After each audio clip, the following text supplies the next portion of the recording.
Lizzie here, and I'm excited to show you my latest Facebook Marketplace pickup, the Wattbike Atom Next Generation. Look at that baby.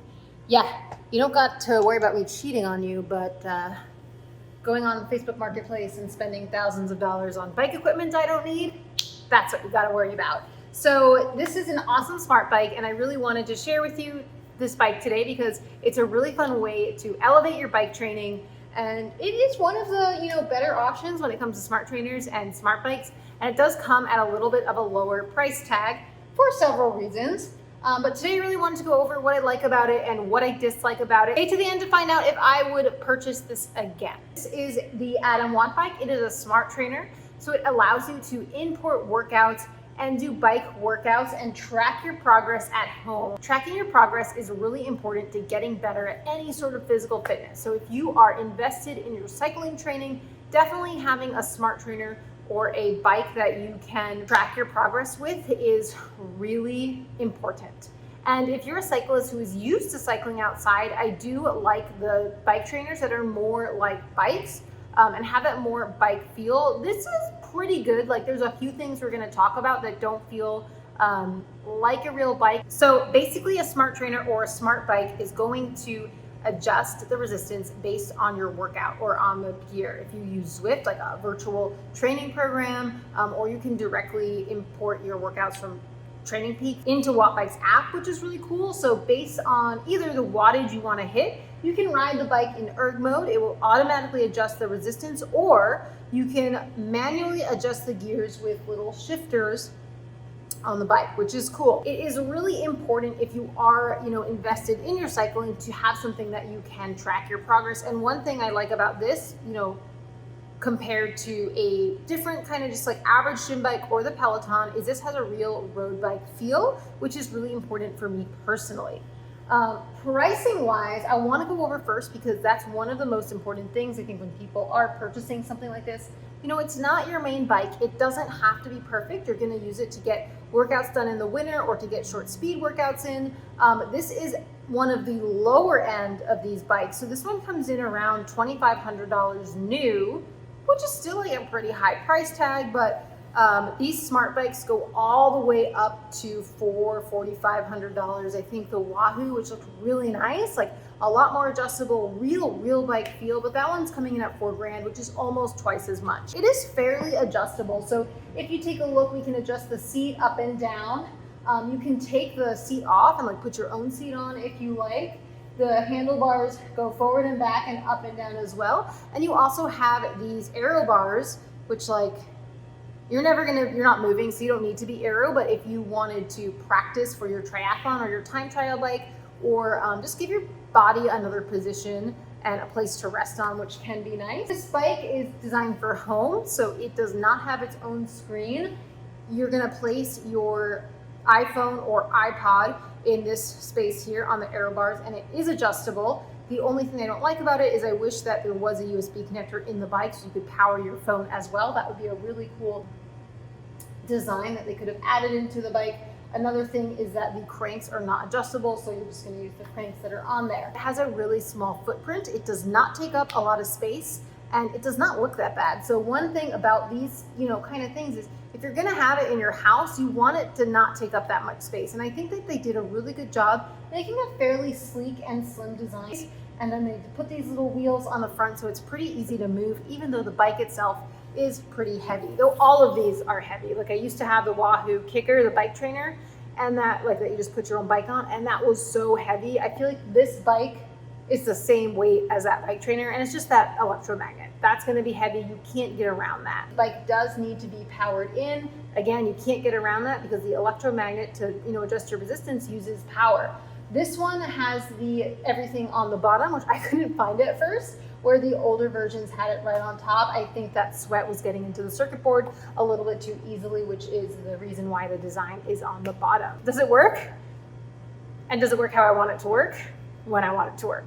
I found it really user-friendly, really easy. You pretty much turn the bike on and you pull up the Wattbike app. It found the bike super easily. And you can also find your heart rate monitor. So if you want to add a Garmin or something, it will find that via Bluetooth as well. So super easy to use, which I really, really like. I don't like, and this probably keeps the price down. I wish it had its own screen on it. Like if I want to go on my phone or use my music, I don't want to like ruin my workout by accident. So for me, that's a downside. Now I know putting a screen on something like this is probably going to add another $500 to the price. So I am okay with that. Another little thing with the fit I do not like is that even with everything as close as I could get it, I found that the aero bars with the rests were still a little too far away from me. Now I'm a very short user, so I'm on like the super low end. I ride a 44 to 47 size bike, which is like extremely small. So I'm not gonna give them any problem for the bike not exactly fitting me, but overall I could get a good solid workout ride on this bike. The erg mode adjusted pretty well. So I have not tried Zwift yet, which I want to try. Maybe the next video we'll try the Zwift. Right now I'm using the Wattbike, their app, which is free. If you want to, which is kind of annoying, if you want to add like your workouts from Training Peaks, which I did, I tried the free trial, it's about $75 a year, whereas Zwift is $120 a year, and I would rather pay that little bit of extra money to be able to use Zwift because it's kind of fun and you can do it with your friend. It was very easy to import the erg file from my Training Peaks into the program, and you don't have any like computerized, thing to look out, but you do have, where your wattage is on the line, the time for the next thing, and you can swap between some pretty cool menus. So one thing that I do like about this is in terms of like working on your cycling form, you get really helpful information and data that can really help you. For example, like how much percentage of your power you're using with each leg. I, for some reason, push a little bit more with my left. I don't know why. And another really cool thing is this graph of your pedal stroke. So it can actually tell you like where you're losing power in your pedal stroke, which is super cool and really, again, useful data and information if you're trying to improve your cycling. I love all the data you get. And I love that it really does feel like a real road bike. One of my least favorite things to do is train on something that one doesn't feel like a real road bike, and I also like can't import the data I want into my Strava. Because if it's not on Strava, it doesn't count. 3 weeks of tracking my power output and my watts, I've already gotten to a better cyclist. So really happy to have this, really happy, and this is like with trainers and stuff as well. Like if I need to get out a workout in late at night, if I don't have a lot of time, super easy just to pop on here, right? And get your workout in. The thing I also really like about it is it's very quiet. I think it is. Everyone's like, it's so loud. I'll put a video of the noise here, but when I had the trainer, the mag trainer with the actual bike chain, so much louder, and then you actually have to shift your real bike sometimes. I don't know, it sounded like there was a factory in my house, where this is overall pretty quiet. The shifting is seamless. It's not real gears. So that's the one thing I can complain about the feel, is that it's not really real gears. If you're using it in the gear mode, it's just like a continuous resistance. You can either, I think, do a 11 speed setup or 22. You can't tell like when you've shifted the gear. It's hard to tell. There's no like haptics or input or anything like that. I did some research, and it seems like the Wahoo bike does have like a physical feel when you shift the gear, that you know it shifted. This doesn't have that.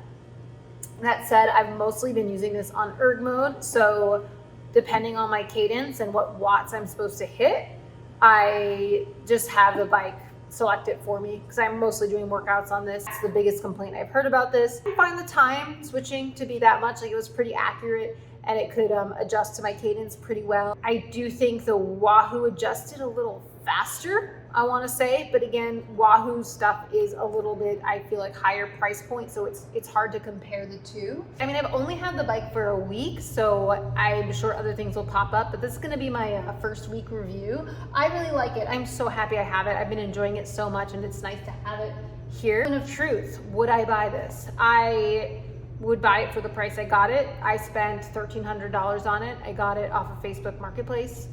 Again, I am not allowed to go on Facebook Marketplace, but it retails for $2,500. I think no, it really retails for for $29.99. I think they have a $450 off coupon right now, and you can finance it with like no interest for 6 months or a year or something, which is pretty sweet. I think if you're crunched for money, like if money is an issue right now, it is not worth $2,500. If you could just throw down $2,500 and you don't want to ride your outside bike inside, I think it's totally worth it. I am so happy I got it for $1,300 because I could not afford to spend $2,500 right now. I'm not really working full time, so buying a toy that was $1,300 was kind of like irresponsible, but buying something that was $2,500 was completely out of the question for me, so I'm really happy I found it for that price.